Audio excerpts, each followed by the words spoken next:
Ever been trapped in a conversation where every word feels forced? You're searching for something to say, the other person is checked out, and you're both praying for an interruption? You're making the same mistake everyone makes. Here's what we're covering. I'll explain why conversations die, show you the pattern charismatic people use, and give you a two-step method that makes any conversation flow. Most people believe they're awkward because they lack conversation skills. That's not it. They think it's about being naturally extroverted. Wrong. The truth? Small talk has nothing to do with talking. It's about listening differently. And there's a technique for turning what you hear into meaningful dialogue. Picture this. You're at a work function or stuck in an elevator. Someone's right there and you should engage. Your mind races. Crazy weather, huh? You cringe as the words leave your mouth. They respond with, yeah. Now you're both staring at your phones. Here's what's happening. You're treating conversation like a transaction. You're not engaging with a person. Meanwhile, naturally social people aren't doing anything magical. They've found a different approach anyone can use. Before I reveal what they're doing, you need to grasp why your tactics backfire. Generic questions create performance anxiety. When you ask, "How are you?" you're demanding they entertain you. They need to craft an interesting response and do all the heavy lifting. No wonder they give one-word answers. Then I discovered something game-changing. Instead of asking questions, make statements about what you observe. Rather than, "What are you drinking?" say, "That coffee looks like it's doing serious work." Instead of "busy week," say, "You've got that stare of someone drowning in meetings."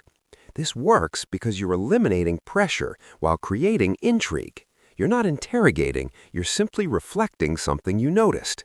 But most people fumble this. They make bland observations. "Nice day out. That's an interesting bag." These are conversation enders because they invite zero engagement. The gap between dead-end comments and conversation catalysts boils down to two components I'm about to break down. If you're finding this valuable, hit that like button and subscribe. I decode psychology weekly. Comment below with your most cringe small talk moment.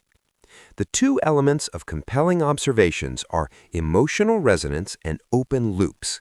Emotional resonance means reflecting an internal state, not describing objects.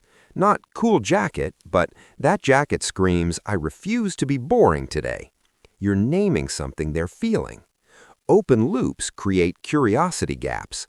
That laptop setup suggests you either work remotely or you're planning something ambitious, implies context you don't have, prompting them to fill in the blanks. When you combine both, your observations become irresistible. They start sharing organically. You can stack observations to build momentum. Someone's juggling groceries and a briefcase. That's the expression of someone who thought they could handle one more thing. They laugh. You follow with, "So you're optimistic or you haven't learned your lesson yet?" Now you're building rapport. This applies everywhere. Instead of, "How's the project?" try, "You look like you're celebrating or filing a complaint." It breaks through corporate autopilot. Once you adopt this mindset, you'll spot conversation opportunities. Here's the two-step method I promised. Step 1, notice something specific about their current state. Step 2, reflect it as an assumption. "You look like that commute tested your patience. That phone case has survived serious drops. You're carrying yourself like someone who just won an argument." This works because it demonstrates you're paying attention, makes them feel seen, and creates natural openings without interrogation. The real magic isn't the technique, it's how it trains you to engage with people instead of running scripts. When you focus on noticing and reflecting, you stop reciting generic questions and start forming authentic connections. Here's what transforms everything. Small talk isn't about being good at talking, it's about making others feel recognized. Once you internalize this, conversations shift from torture to enjoyable exchanges. Next time you face small talk, remember, you don't need perfect things to say. Notice what's happening. Observe something specific, reflect their state, assume something playful. The conversation builds itself. Thanks for watching, and I'll see you in the next one.